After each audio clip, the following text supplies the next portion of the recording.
बच्चों, आइए 11th का आज हम एक बहुत ही इम्पॉर्टेंट चैप्टर सीखने जा रहे हैं और चैप्टर का नाम है जर्नल एंट्री। राइट। पिछले 2 लेक्चर में बच्चों मैंने आपसे एक डबल एंट्री सिस्टम है ना इंट्रोडक्शन करा था।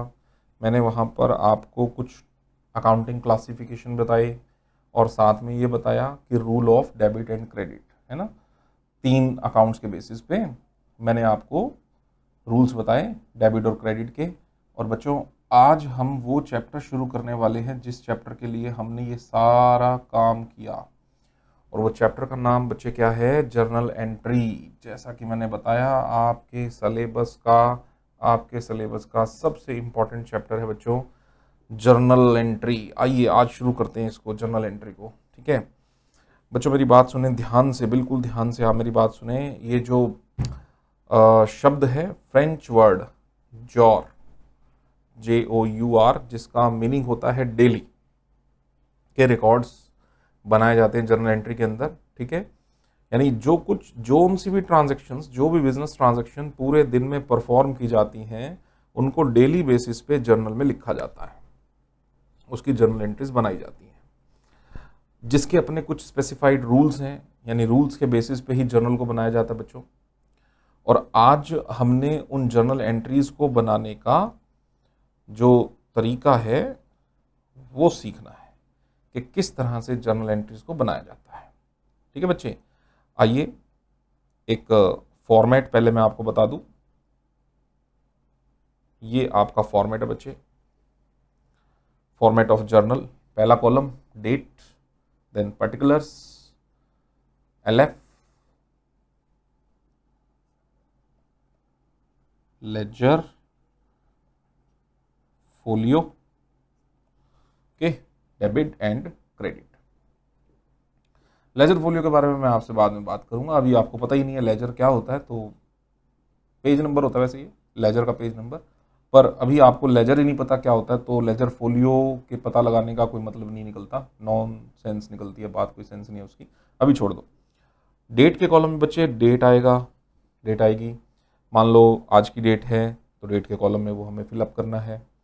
पार्टिकुलर्स में डेबिट और क्रेडिट दोनों ही तरह के लेजर्स को प्रेजेंट करना है, दोनों नेम्स अकाउंट के प्रेजेंट करने हैं। कैसे प्रेजेंट करने हैं वो मैं अभी बताऊंगा आपको। फिर जो डेबिट है, डेबिट का अमाउंट डेबिट के कॉलम में, क्रेडिट का अमाउंट क्रेडिट के कॉलम में। ये डेबिट क्रेडिट को सीखने के लिए ही मैंने आपको 3 ट्रेडिशनल क्लासिफिकेशन रूल बताए थे बच्चों, याद हैं 3 रूल्स। पहले 3 अकाउंट्स याद होने चाहिए उसके लिए। पहली तरह के अकाउंट्स पर्सनल, दूसरी तरह के अकाउंट्स बच्चों रियल, और तीसरी तरह के अकाउंट्स नॉमिनल। ठीक है, पहली तरह के पर्सनल, दूसरी तरह के रियल, तीसरी तरह के नॉमिनल।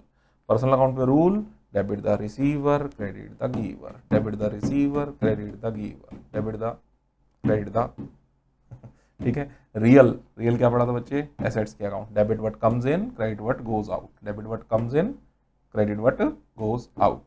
तीसरी तरह के nominal, debit all the expenses and losses credit all the incomes and gains, debit all the expenses and losses credit all the incomes and gains.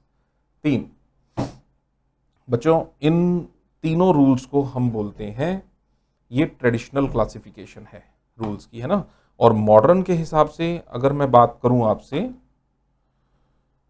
ये हो गए हमारे ट्रेडिशनल क्लासिफिकेशन रूल।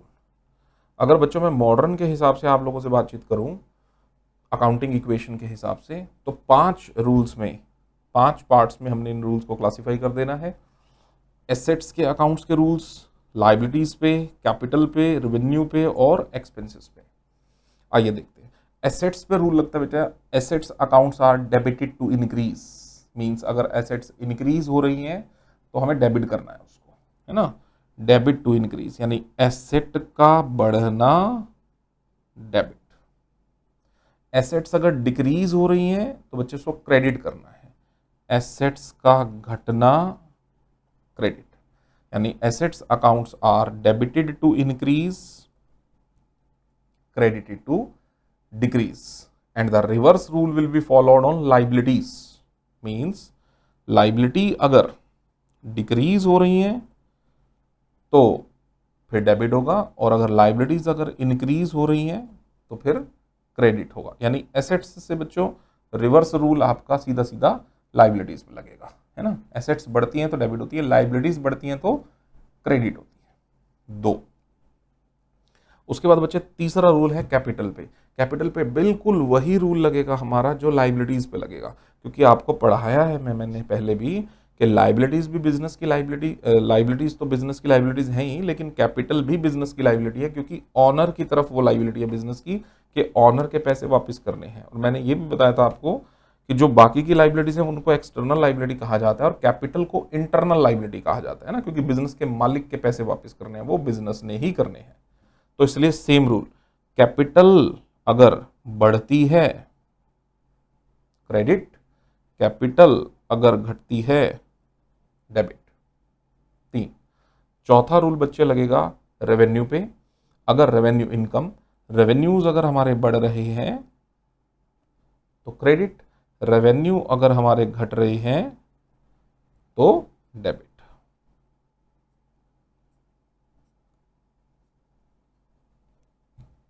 ओके। और पांचवा और आखिरी रूल एक्सपेंसेस पे। अगर खर्चे बढ़ रहे हैं, एक्सपेंस बढ़ रहे हैं तो debit. Expenses accounts are debited to increase. अगर एक्सपेंसेस बढ़ रहे हैं तो डेबिट, अगर एक्सपेंसेस घट रहे हैं तो क्रेडिट। तो कुल मिला के बच्चे 5 रूल्स हमारे सामने लिखे हुए यहां पे आ गए। एसेट्स एक्सपेंसेस पे डेबिटेड टू इंक्रीज है, कैपिटल, लाइबिलिटीज और रेवेन्यूज पे क्रेडिटेड टू इंक्रीज है। मैं लिख देता हूं, एसेट्स और एक्सपेंसेस डेबिटेड अगर इंक्रीज है ना, और अगर डिक्रीज है तो क्रेडिट। ग्रीन वाला डिक्रीज पे क्रेडिट, रेड वाला इंक्रीज पे डेबिट। और बाकी 3 पे बेटे क्या रूल बताया, ये लो, बाकी 3 हमारे हो गए किस पे, लाइबिलिटीज अकाउंट्स, कैपिटल अकाउंट और रेवेन्यूज अकाउंट्स। ये अगर बढ़ते हैं तो बच्चे क्रेडिट होगा, और ये अगर घटते हैं तो डेबिट होगा। तो कुल मिला के ये रूल्स अब हमारे सामने हैं, बिल्कुल हमारे सामने बिल्कुल क्लियर है। और इन रूल्स के बेसिस पे अब हम जरा आगे बढ़ते हैं। लो जी, रिकॉर्डिंग ऑफ बिजनेस ट्रांजैक्शंस पे बच्चे आगे हम बहुत सिंपल सी बिजनेस ट्रांजैक्शंस मेरे पास हैं और अब हम जर्नल बनानी सीखते हैं। लाओ, पहली जर्नल से बच्चे मैं आपको प्रेजेंटेशन सिखाता हूँ कि जर्नल को लिखने का भी अपना एक तरीका है, ठीक है ना बच्चे। जब आप कोई एप्लीकेशन लिखते हैं, है ना, जब कोई एप्लीकेशन लिखते हैं तो एक सिस्टम बनाते हैं ना, टू द, उसके नीचे द प्रिंसिपल, है ना, डैश डैश जो भी स्कूल का नाम है, and Panipat and respected sir oblique ma'am, फिर उसके बाद आप अपना कंटेंट लिखते हैं, नीचे थैंक यू लिखते हैं। एक प्रॉपर चैनल से चलते हैं। और अगर इसको ऐसे ना लिख के किसी और तरीके से लिखें तो सामने वाले को अच्छा नहीं लगेगा, पसंद नहीं आएगा, कुछ ऐसा लगेगा कि यार इसको आता नहीं है, कुछ भी लिखता ही है ना। तो ऐसे होता है। तो ठीक इसी तरीके से बेटा जर्नल एंट्री को भी लिखने का एक फॉर्मेट है, एक स्टाइल है, आपको उस स्टाइल को ही ऑप्ट करना पड़ेगा। अगर आप उस स्टाइल से हट करके किसी और स्टाइल से अगर जर्नल एंट्री को लिखेंगे तो एक तो वो गलत हो जाएगा, सामने वाले को समझ नहीं आएगा, और वैसे भी जो एक स्टैंडर्ड पैटर्न फॉलो करना है वो ही फॉलो करना पड़ेगा, नहीं तो उसकी कोई अकाउंटेबिलिटी नहीं है, उसका कोई मतलब नहीं निकलता, है ना। आइए अब उस बात को सीखते हैं, उस फॉर्मेट को सीखते हैं। जैसे सबसे पहली जर्नल एंट्री है, Shri Ganesh started his business with ₹2,50,000। Shri Ganesh ने 2.5 लाख रुपए लगाकर बिजनेस को स्टार्ट किया। बच्चे अकाउंटिंग इक्वेशन चैप्टर के अंदर हम एक बात सीख के आए हैं यहाँ पे कि इस सिचुएशन के अंदर 2 अकाउंट्स इंपैक्टेड होंगे। पहला अकाउंट बच्चे इंपैक्टेड होगा आपके पास कैश, और दूसरा कैपिटल। आप इसको सीख के आए हैं अकाउंटिंग इक्वेशन में बहुत अच्छे से, लेकिन हम उसमें बस इतना सीख के आए कैश बढ़ेगा कैपिटल बढ़ेगी, बस इतना ही सीख के आए। वहाँ वहाँ प्लस प्लस सीख के आए हैं, यहाँ उस प्लस माइनस को कहाँ पे फिनिश करना है, डेबिट एंड क्रेडिट पे। अब वो डेबिट और क्रेडिट हम मॉडर्न रूल्स के हिसाब से यानी अकाउंटिंग इक्वेशन रूल्स के हिसाब से भी कर सकते हैं और ट्रेडिशनल रूल्स के हिसाब से भी कर सकते हैं, लेकिन जो डेबिट आना है उसने आना डेबिट ही है बेटा, और जिसने क्रेडिट आना है उसने आना क्रेडिट ही है। यानी डेबिट क्रेडिट चेंज नहीं होने वाले, फाइनल फाइंडिंग वही रहने वाली हैं जो फाइनल फाइंडिंग्स हैं। आइए सीखते हैं वो फाइनल फाइंडिंग किस तरह से निकाली जाती है। आइए देखते बेटा, कैश का अकाउंट इंपैक्टेड है, कैपिटल का अकाउंट इंपैक्टेड है। पहले मैं आपको ये बताता हूं मॉडर्न के हिसाब से, अकाउंटिंग इक्वेशन के हिसाब से, यानी ये जो 5 रूल अभी पढ़े हैं, एक बार पहले रूल फटाफट से, जो 5 अभी पढ़ाए हैं फटाफट से। एसेट बढ़ेगी डेबिट, लाइबिलिटी बढ़ेगी क्रेडिट, कैपिटल बढ़ेगी क्रेडिट, रेवेन्यू बढ़ेगा क्रेडिट, एक्सपेंसेस बढ़ेंगे डेबिट। यानी एक्सपेंसेस और एसेट्स बढ़ेंगे तो डेबिट है, लाइबिलिटीज कैपिटल रेवेन्यू बढ़ेंगे तो क्रेडिट है। यहां मेरे पास कैश कौन सा अकाउंट है बच्चों, एसेट, और कैश एसेट बढ़ रहा है तो बट ऑब्वियस है डेबिट करना पड़ेगा। और कैपिटल तो खुद कैपिटल अकाउंट है, और कैपिटल भी बिजनेस की बढ़ रही है, और कैपिटल बढ़ रही है तो बच्चे क्या करना पड़ेगा, क्रेडिट करना पड़ेगा। यानी कैश अकाउंट को डेबिट करना पड़ेगा, कैपिटल अकाउंट को क्रेडिट करना पड़ेगा according to accounting equation rules, modern rules.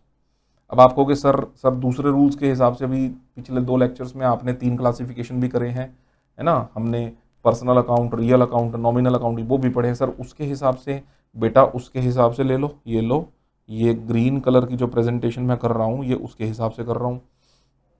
बात वही है, देखो अकाउंट, पहले तो अकाउंट की जजमेंट करो, वही कैश अकाउंट, वही कैपिटल अकाउंट। अब अगर मैं आपसे पूछूं बच्चे कैश अकाउंट, कैश कौन सा अकाउंट है, तो आपका आंसर आएगा सर रियल, रियल एसेट है ना, रियल। और रियल पे रूल क्या लगता है बच्चे, एसेट्स पे रूल क्या लगता है, debit what comes in and credit what goes out. तो it is in, is it in, yes cash is in, cash is in, cash business में आ रहा है, cash is in, so it's if it is in it will be debited. तो cash account debit, यहां से भी debit आ रहा है। दूसरा अकाउंट बच्चे कौन सा है, कैपिटल अकाउंट। और कैपिटल अकाउंट हमारा कौन सा अकाउंट है, कल बताया था बच्चों, पर्सनल सर, पर्सनल। बच्चे पर्सनल पे रूल क्या बताया था मैंने आपको, debit the receiver credit the giver, है ना। और वो बिजनेसमैन कौन है, रिसीवर है या गिवर है, सर कैपिटल दे रहा है सर, रिसीवर कैसे हो सकता है सर, वो गिवर है, ठीक है ना। श्री गणेश ने बिजनेस को ला करके पैसे दिए, ही इज ए गिवर, देने वाला बंदा है, तो क्या करेंगे बच्चे, क्रेडिट। अब आप रेड ट्रांजैक्शन के फाइंडिंग्स देखो, फाइनल फाइंडिंग्स देखो, ये देखो, एक मिनट रुको बस, जो यहाँ डेबिट है वहाँ पर भी डेबिट है कैश, कैपिटल यहाँ क्रेडिट है बच्चे, उस रूल के हिसाब से देखो तो भी क्रेडिट है। यानी इस बात से बिल्कुल फर्क नहीं पड़ता कि मैं ट्रेडिशनल रूल्स फॉलो कर रहा हूं या मैं मॉडर्न, या फिर इसका दूसरा नाम क्या है, accounting equation based rules follow कर रहा हूं, इस बात से कोई फर्क नहीं पड़ता। परंतु मैं आपसे पर्सनली एडवाइस करूंगा कि आप अकाउंटिंग इक्वेशन के हिसाब से चलें, थोड़ा सा आपको सिंप्लीफाइड रहेगा, थोड़ा सा आपके लिए इजी हो जाएगा उससे काम करना, ठीक है। बाकी कोई प्रॉब्लम नहीं है, आप दोनों में से जोन से रूल फॉलो करोगे बच्चे, डेबिट ने डेबिट ही आना है और क्रेडिट ने तो फाइनली क्रेडिट ही आना है, इस बात से कोई फर्क नहीं पड़ता किसी भी तरह से, मर्जी आपकी है, जैसे मर्जी कर सकते हो, ठीक है बच्चे। आइए अब बात आती है सर, डेबिट क्रेडिट हो गया, हो गया, लिखना कैसे है बच्चे, सुनो, जब आपको पता चल गया डेबिट कौन सा अकाउंट होना है, क्रेडिट कौन सा अकाउंट होना है, अब लिखने का स्टाइल सुन लो। मान लीजिए ये हमारी ट्रांजैक्शन परफॉर्म हुई है, सपोज परफॉर्म हुई है 1 अप्रैल को, तो डेट के कॉलम में 1 अप्रैल 2020 को, तो आप ऊपर लिखें यहाँ पे 2020 1 जनवरी, ऐसे डेट लिख देंगे सबसे पहले तो हम लोग, है ना। और फिर उसके बाद 1 अप्रैल है यार, क्या बात कर रहे हो यार, तुम भी चुपचाप बैठ रहते हो, अब बोला करो यार। 1 अप्रैल को, ठीक है। इधर देखो बच्चे, 1 अप्रैल को होगी एंट्री हमारी ट्रांजैक्शन। अब आपको पता चल गया डेबिट किसने होना है, कैश ने। पहले डेबिट वाले को देखना है, कैश अकाउंट ने डेबिट होना है। ओके, यहां लिखेंगे कैश अकाउंट, लिख दिया बच्चे। उसके बाद डेबिट करना है, कितना अमाउंट से शुरू किया था, 2.5 लाख। डेबिट वाला कॉलम ये रहा सर, यहां पे लिख दो 2,50,000 रुपए, ये लिख दिए,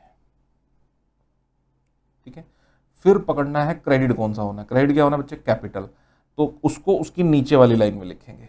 एक बात, जब नीचे वाली लाइन में लिखेंगे तो एक टू शब्द का इस्तेमाल करेंगे। आप कहेंगे सर ये टू कहां से आ गया, बेटा ये प्रेजेंटेशन का तरीका है, एक टू शब्द का इस्तेमाल करना ही करना है। एक बात और, वो जो टू शब्द का इस्तेमाल करना है वो इस सी के जस्ट नीचे से नहीं सर, थोड़ा सा आगे से लिखना है, ताकि दोनों में फर्क आराम से समझ में आए। और ये प्रेजेंटेशन का तरीका है, आप इसको बदल नहीं सकते हो, ठीक है ना। ये बिल्कुल ऐसा है कि भैया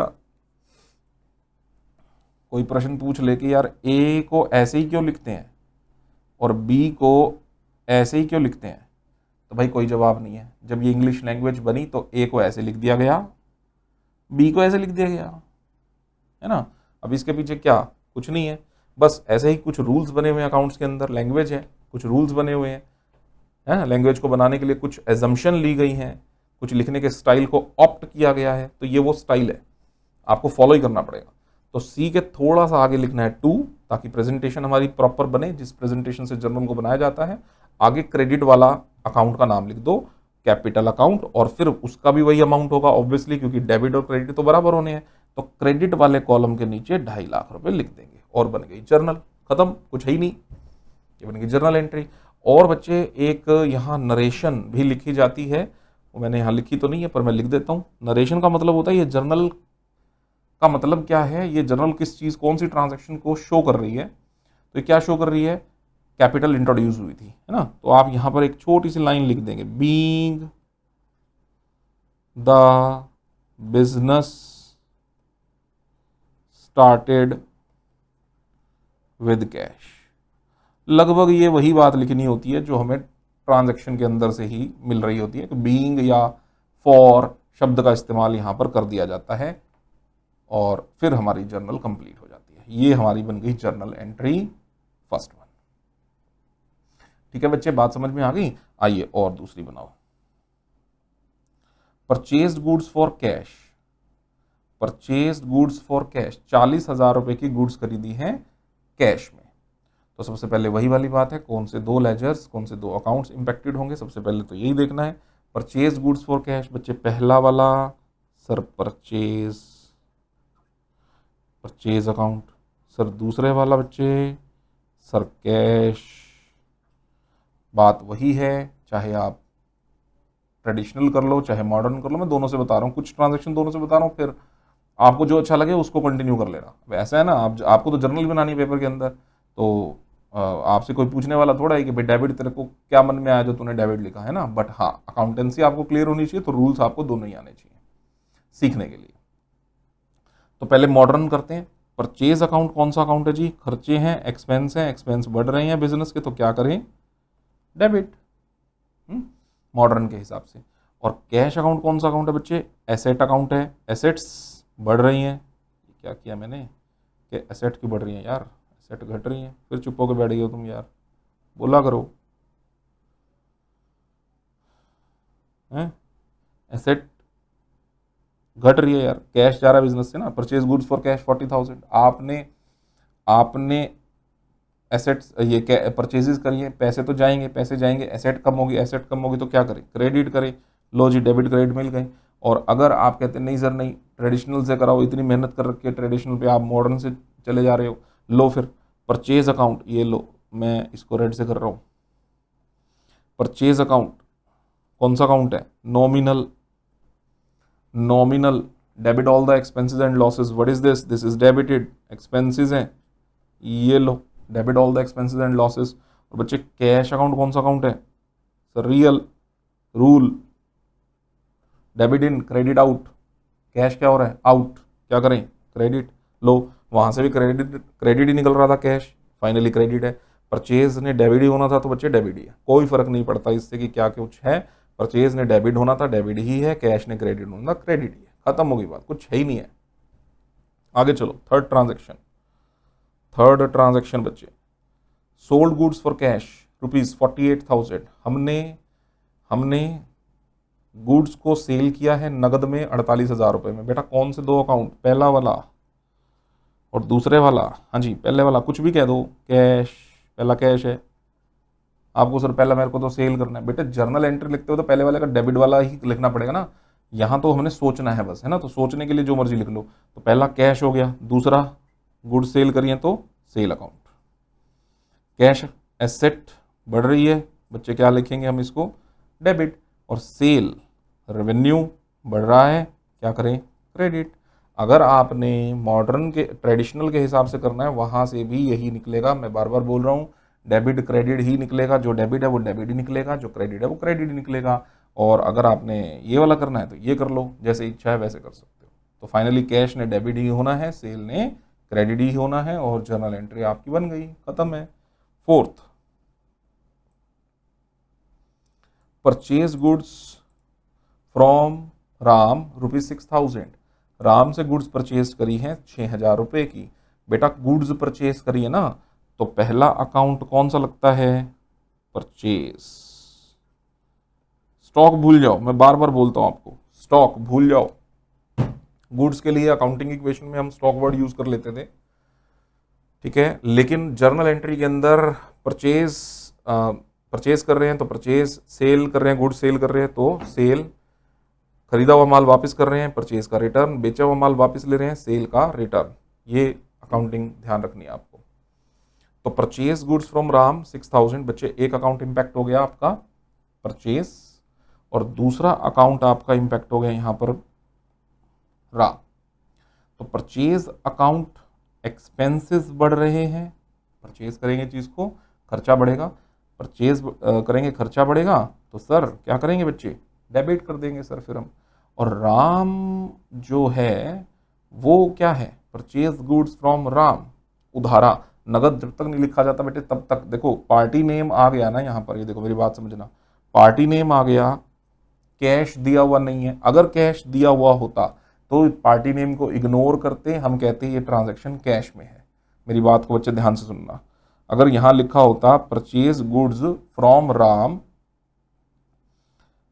फॉर कैश ₹6,000, अब राम भी है और कैश भी है, हम सोचेंगे जी कैश है ना बस, तो ट्रांजैक्शन कैश में परफॉर्म हो गई है, वहां पार्टी नेम को कुछ नहीं करना, इग्नोर करना है। लेकिन जब पार्टी नेम दे दिया, कैश है ही नहीं, तो एज्यूम कैश नहीं कर सकते।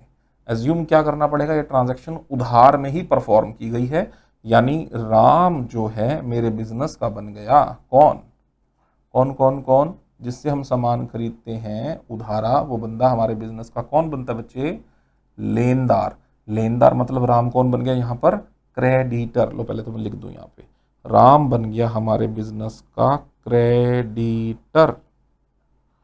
क्रेडिटर बोले तो लाइबिलिटी, लाइबिलिटी बोले तो बढ़ रही है, तो फिर क्या करें भाई, क्रेडिट। तो बच्चे जर्नल एंट्री क्या बन जाएगी, परचेज अकाउंट हो जाएगा डेबिट, और टू राम, क्योंकि राम लाइबिलिटी हमारी इंक्रीज हो रही है, तो बच्चे क्या करूंगा मैं इसको, क्रेडिट। ठीक है, चलिए एक लास्ट ट्रांजैक्शन बस आज के लिए, और फिर उसके बाद अगले लेक्चर में कंटिन्यू करेंगे। Sold goods to Shyam for ₹7,000, हमने श्याम को 7,000 का माल बेचा है, तो एक अकाउंट इंपैक्टेड होगा यहाँ पर श्याम, और दूसरा अकाउंट बच्चे इंपैक्टेड होगा सेल। श्याम को हमने पार्टी नेम गिवन है, कैश नहीं है, क्या मानूं बच्चों, उधारा बेचा है। सर ये मानो उधारा बेचा है, बच्चे उधारा बेचा है, तो श्याम कौन बन गया बेटे मेरे बिजनेस का, सर उधारा बेचा है, तो वो बंदे ने उधारा माल खरीदा है, सर वो बन गया आपके बिजनेस का देनदार, डेटर। तो बच्चे मैं यहाँ लिखूंगा श्याम बन गया मेरे बिजनेस का डेटर, है ना। और डेटर बन गया, तो डेटर कौन होता है जी, एसेट, और एसेट क्या हो रही है, इंक्रीज, तो भैया क्या करें फिर सर डेबिट करो, और क्या करोगे, डेबिट करो। है ना।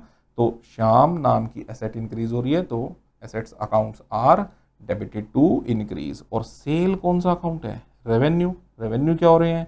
बढ़ रहे हैं। रेवेन्यू बढ़ते हैं तो क्या करते हैं? क्रेडिट। हो गई जर्नल, खत्म। जर्नल एंट्री क्या बनेगी बेटे?